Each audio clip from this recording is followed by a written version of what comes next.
two's company. Two's company, two's company. Two's company, two's company. But not three, that's too much company. Nailed it. Welcome to, finally, Season 2 of Two's Company.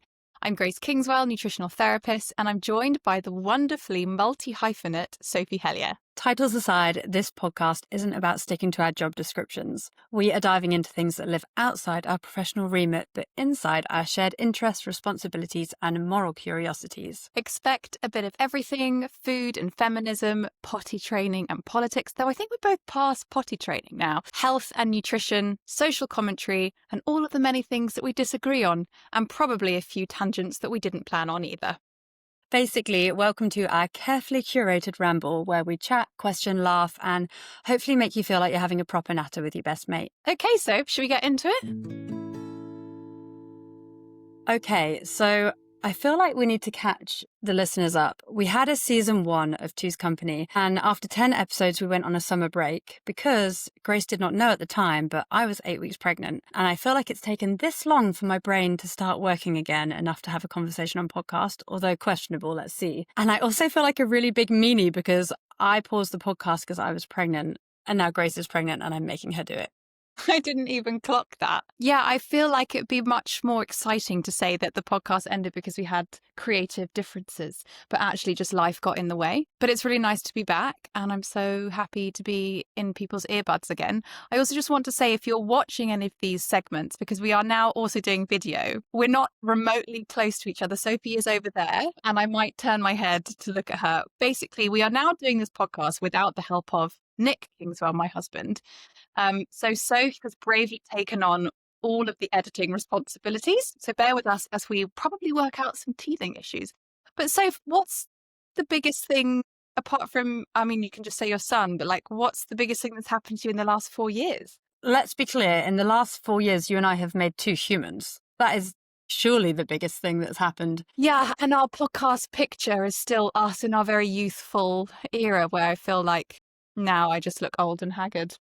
We are keeping the old podcast picture because we don't mind that we look younger in it. Why would we not do that? The only thing that's changed is that my hair is now long and yours is now short. Yeah. But yeah, jokes aside, it's been a wild ride, hasn't it? Like a really tough transition. I feel like I've lost myself at multiple points, and I'm still slightly grieving for the Grace that I was before I became a mother, despite obviously loving being a mother. That transition is, nobody speaks about it that much, or they do, but you don't really think how much it's going to affect you. And it has just been tough. And now questioning my life choices, but I'm doing it all over again. Congratulations. Yeah, motherhood has been a wild ride. And although we're definitely going to touch on elements of motherhood because it is a huge part of our lives now, that isn't what this podcast is. But bear with us while we also whinge about it. Yeah. So speaking of what the podcast actually is, you may remember that we like to talk about pop culture, current affairs, and kind of all the nitty gritty in between. And mainly it follows the pattern that Sophie has to fill me in on popular culture, and I'm astounded as to what she has to tell me.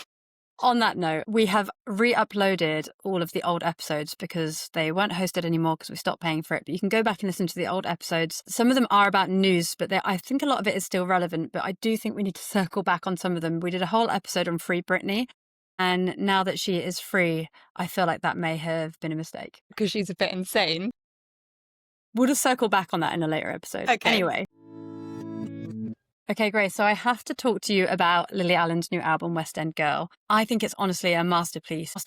Masterpiece. And I don't use that word lightly. I do feel like it's one of those Marmite albums where you're either going to love it or hate it, but that's also kind of what makes it brilliant. Have you heard it? Is she the one that's married to Orlando Bloom? No, that is Katy Perry, who went to space, and I actually think they just got divorced. Did they? I think so. So I've got a funny story about Katy Perry / maybe it was Lily Allen. I think it was Lily Allen. When I used to work in Brown's on South Molton Street, which is a very high-end luxury fashion boutique, and I was just, working out my life path and just worked in a shop. And this shop stocks like Dior and Yves Saint Laurent and all of these things. And we quite often had celebrities come in. I helped her pick out her clothes for that day and also with her entourage. But I mean, was it Lily Allen? Was it? What was the other one? Katy Perry. Katy Perry. Either way, I'm sure you got a really great commission. I did get a good commission that day, yeah. Brilliant. Yeah, it's really good. So tell me about the album. Katy Perry, I am less of a fan after her space expedition. That was a podcast that we probably should have recorded a few months ago. Anyway, Lily Allen, her new album is basically very unfiltered. It's her telling the story of her marriage, or I guess ultimately her marriage breakdown. And I love that she's not hiding in metaphors. The lyrics are literally like, you showed me a picture on Instagram and it was how quickly you took back your phone. So I read your text messages and now I regret it. And she's telling this really messy, unfiltered story of allegedly what went on in her marriage. But like, it's so real. So did a message pop up as she was showing her husband the phone? I think the lyrics, he showed her a picture on Instagram, but then he snatched the phone back and she was like, that was weird. Some of the lyrics are like so genius. Is it musically good though? So every song's kind of a different genre. You know a lot more about music than me, but 1 minute it's synthy, punchy pop, and then suddenly you're in grime or garage or some kind of like dirty, gritty music. And then all of the songs are interspersed with these voice notes. Okay. So it's kind of chaotic, but the first time I listened to it, I was thinking, what is this? And I actually love it now. I've just got it on repeat. So my homework is that I want you to go and listen to that. I mean, it sounds like I will hate it, but I will listen on the way home and give you my honest feedback in the next podcast. Yeah, I found it very refreshing to hear a woman talk about like the quiet stuff that goes on in a relationship and the sort of messy, chaotic stuff. Also, I think the whole album was written and recorded and produced in 16 days, which is incredible. Is that a good thing? Is that a good thing? I'll leave that to the musicians to decide. No, I will listen. Not usually my style of music, I must admit, but I'm all for women speaking out about things that typically we have not spoken out about. So I'll let you know. What else? Okay, I feel very middle-aged saying this, but I am genuinely excited about the new Mayor of New York. Have I ever known or cared who the Mayor of New York was before? Not a jot, but I actually felt quite emotional watching videos of this guy. Have you seen him? I've seen him, but I don't think I've engaged on the same level. Okay, well, his name is Zohran Mamdani, and he's a young democratic, socialist, progressive Muslim, and he really emphasizes intersectionality. So he's talking about single mums and black women and immigrants, but doing it with like such compassion. And honestly, for the last few years, I felt quite scared by some of the politicians on the rise. And this really gives me hope. So I think if you haven't seen his victory speech yet, it's a real breath of fresh air, and I recommend going to watch it.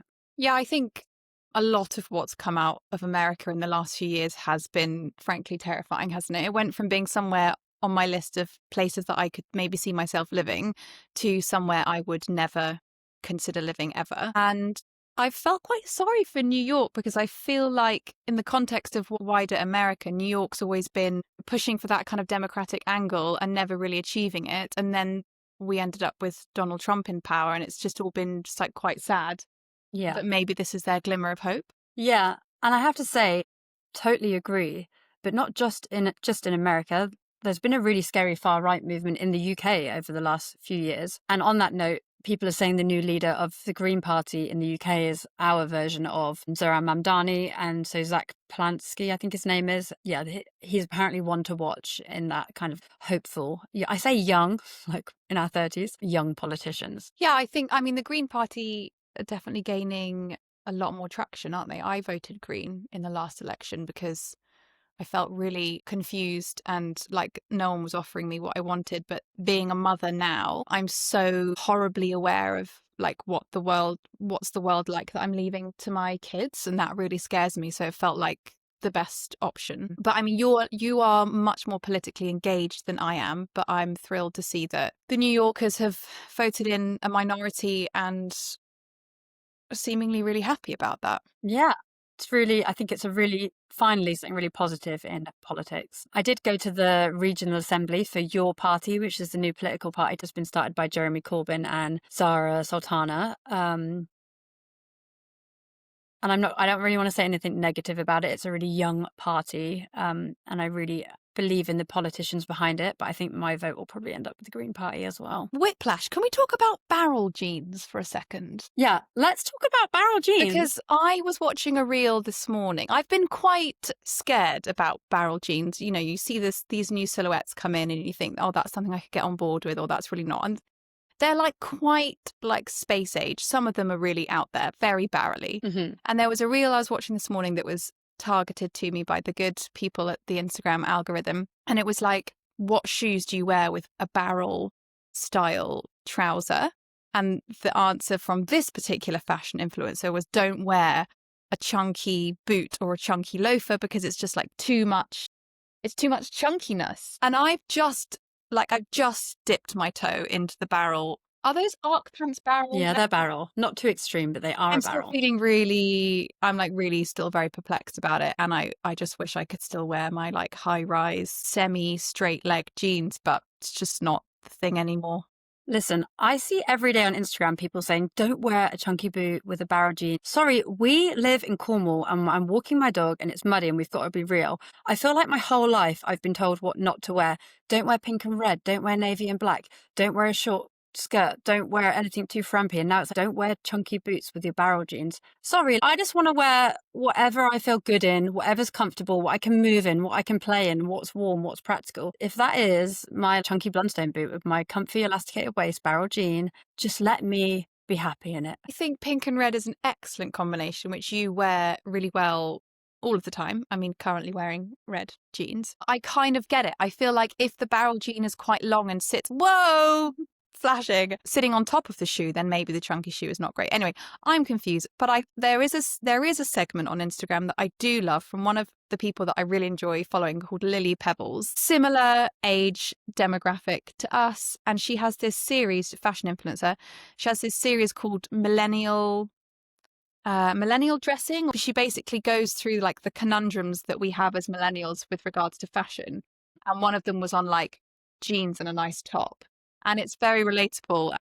I just feel so much like I feel very akin to that I, now not living in London, actually find it really hard to get dressed because you do have to dress for practicality.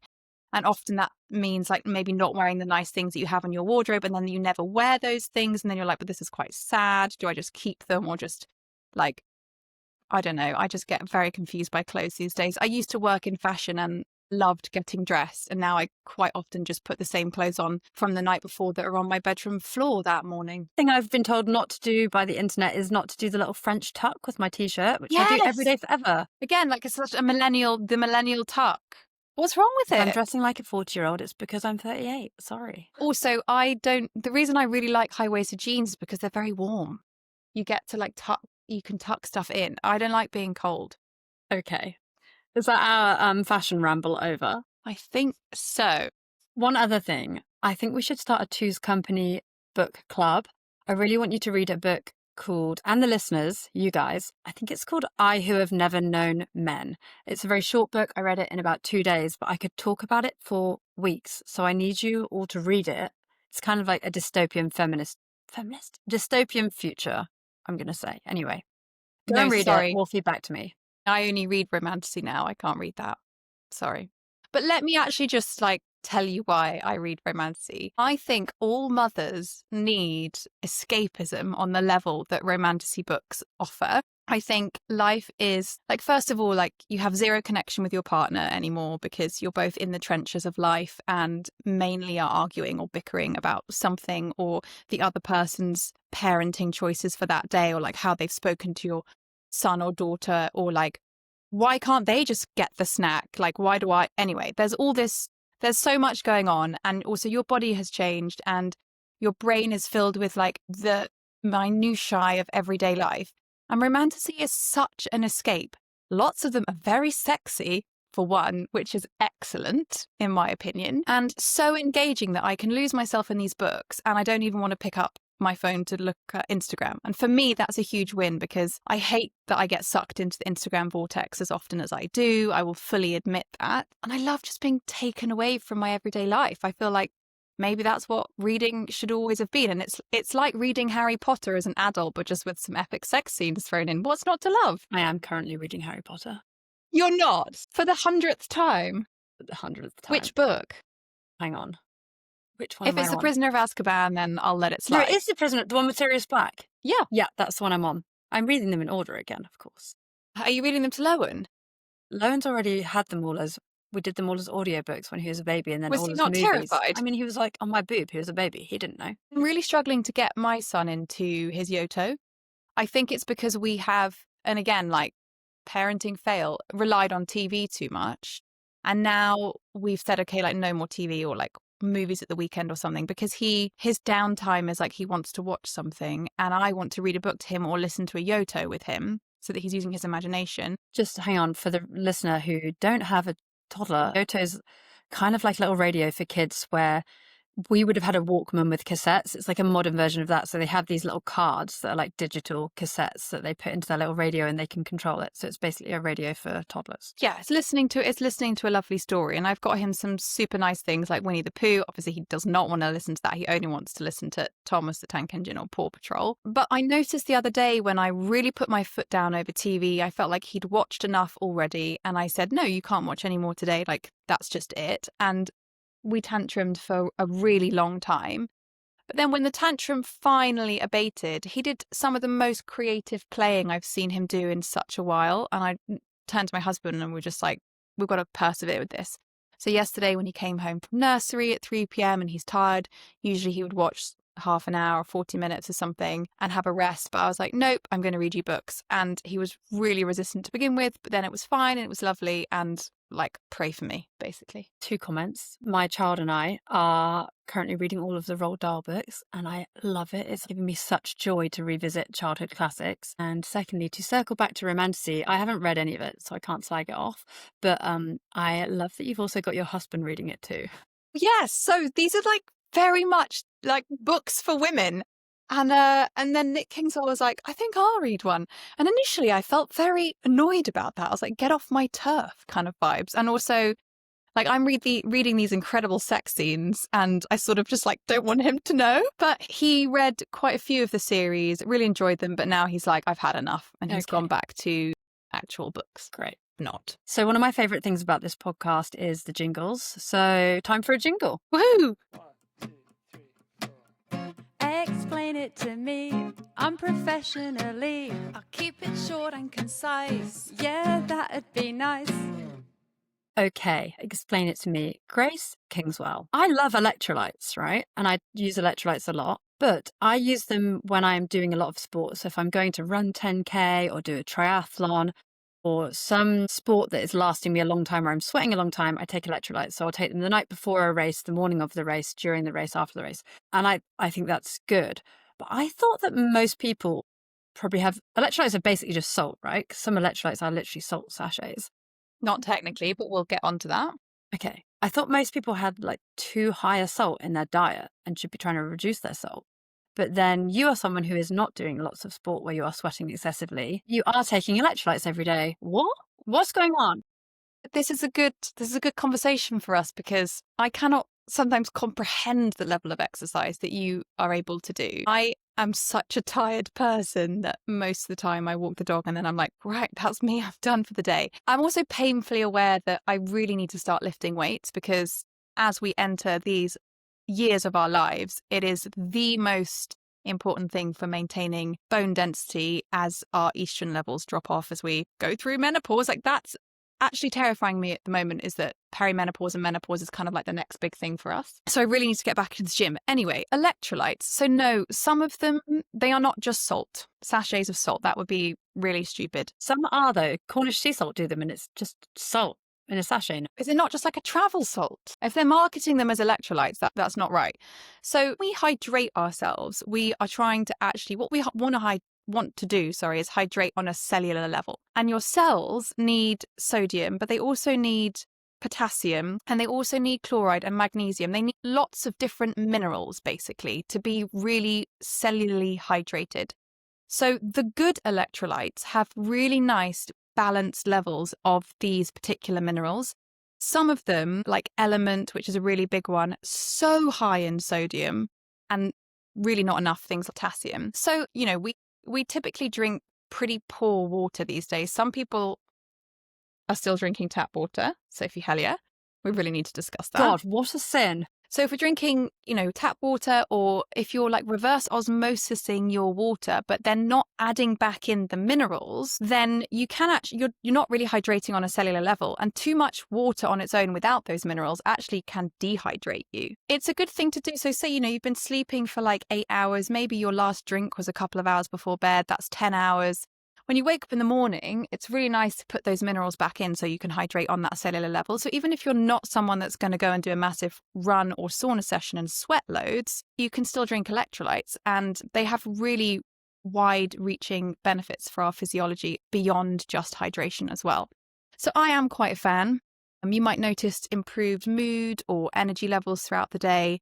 You know, we don't need to go crazy on them. And there are also so many companies with like loads of flavorings and all sorts of crap in. Mine are mango flavored. I'm really partial to ocean electrolytes. They are very pure. They have great ratios of all the minerals. Does that answer your question? But so should we then be worried about our sodium being too high? Right. So the other thing with sodium is that all food naturally contains sodium. So like some vegetables, like celery, for example, is pretty high in sodium, and that's not a problem. The real issue is what we know as table salt. So just straight up sodium chloride. If we are having like a sea salt or a mineral salt, then it has those other minerals in, and that really actually supports things like blood pressure. So if you are, like I was saying to my grandma the other day, don't buy table salt, buy good quality sea salt, or like Redmond's real salt is another really good one. That's how you know you're also getting the electrolytes to balance out the sodium. Okay. Yeah. Should we go to the mailbox? Let's go to the mailbox. Send us an email if you're a really cool female. Ooh, you're such a cool female. Send us a letter to make us feel better.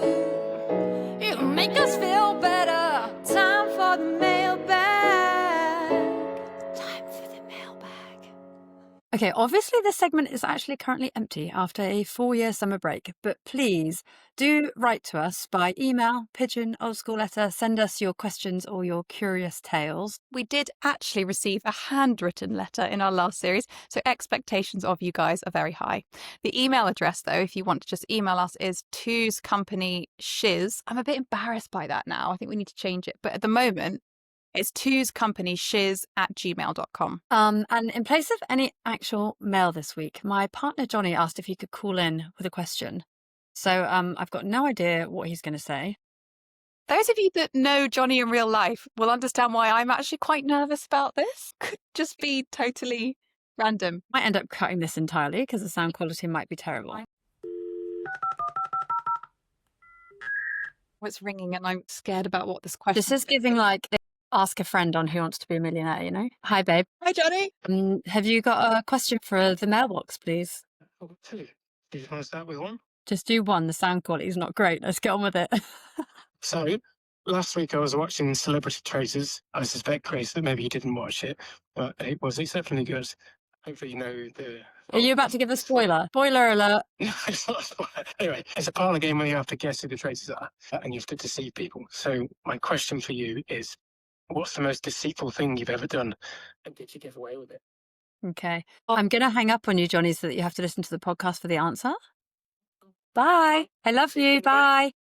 So obviously I have not watched Traitors, but everyone, like, apparently I really need to. I watched the first 2 episodes because some of the people in it were brilliant. Alan Carr, Jonathan Ross, Paloma Faith. Talking about celebrity traitors. Charlotte Church, that comedian Joe, whatever his name is. Anyway, the cast were brilliant. And I really wanted to watch it, but I don't really watch TV. And there's a lot of, the episodes are much longer than they could be, says the one here waffling away on a podcast. I just needed it to be a bit shorter. Anyway, the most deceitful thing you've ever done. Grace, I feel like you're incredibly well behaved and have never done anything naughty. This is a nightmare question for me. I think we need these questions in advance. I'm very on the spot here and I can't think of a single bad thing I've ever done in my life. Well, it depends how honest and rogue I want to go here.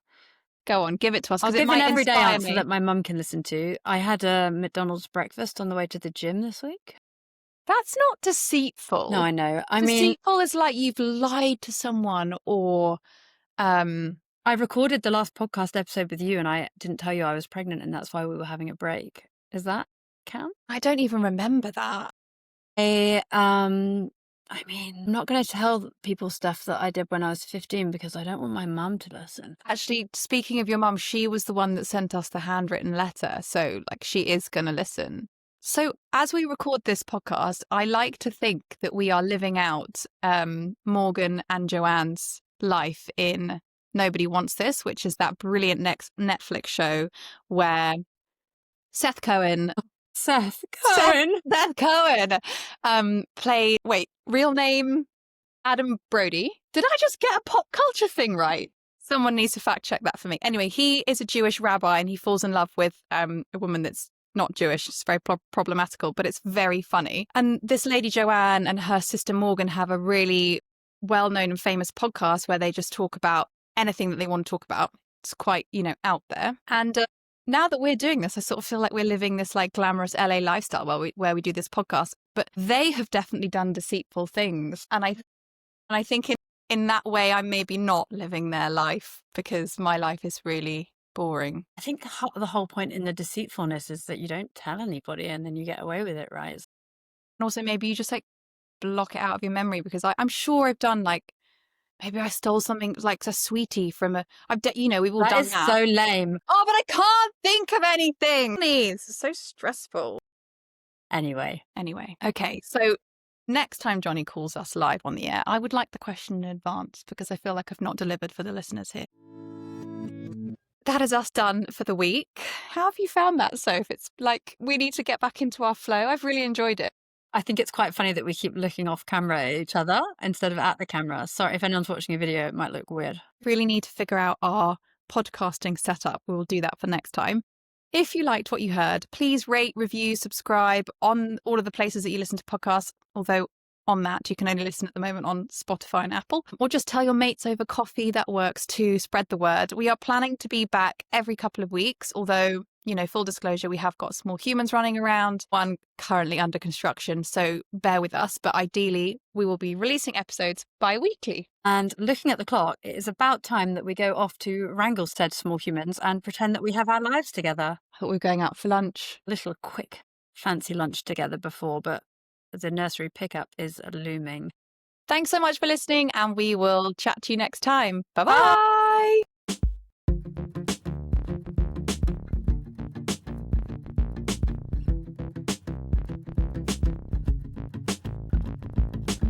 Two's company, two's company, two's company, two's company, two's company, two's company, but not three, that's too much.